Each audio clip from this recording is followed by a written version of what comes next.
G'day guys, kia ora and good morning. It's Dave here from New Zealand Outdoor Blades and Bullets. Hope you're doing fantastic today.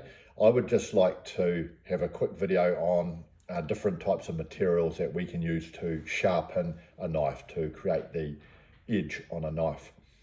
And someone commented on one of my videos with a really good point about materials for sharpening a knife, and it's Broddi from the United States.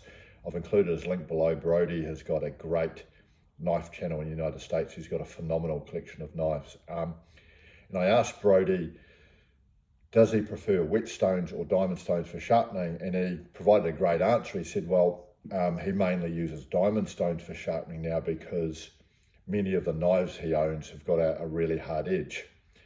And going back in time to like even 20 years ago, 30 years ago, 40 years ago, a lot of knives that we had slightly softer steel than they do now. It's a little bit of a trend now to have harder steel on your knives. What the harder steel on your knives does is it allows you to retain an edge for longer.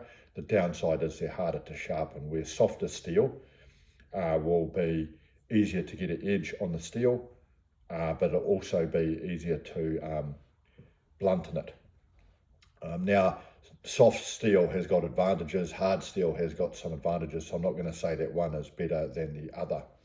But as a general rule, your whetstones are not quite as aggressive at providing an edge. So if you've got a knife with a very, very hard steel, i.e. it could be over 60 Rockwell hardness, then you might be better off with a diamond stone. If you've got a knife with a very soft steel, like a lot of entry-level butcher knives use quite soft stainless steel, you might use a whetstone. So just really interesting. Here's an example of a whetstone here. It's just a cheap Chinese one.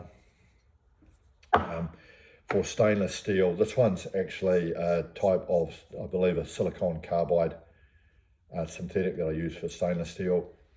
And then we have like this one's I got this second hand at a flea market. It's called silicon carbide. It's Australian, and it's really quite rough. So this would be, I imagine, quite good at aggressively removing an edge. But yeah, we have different types of sharpening tools. Here's just a sort of intro to them. I'd love to hear what you think, because I'm certainly not an expert at this. If you got this far, thanks for watching and have a fantastic day. Cheers.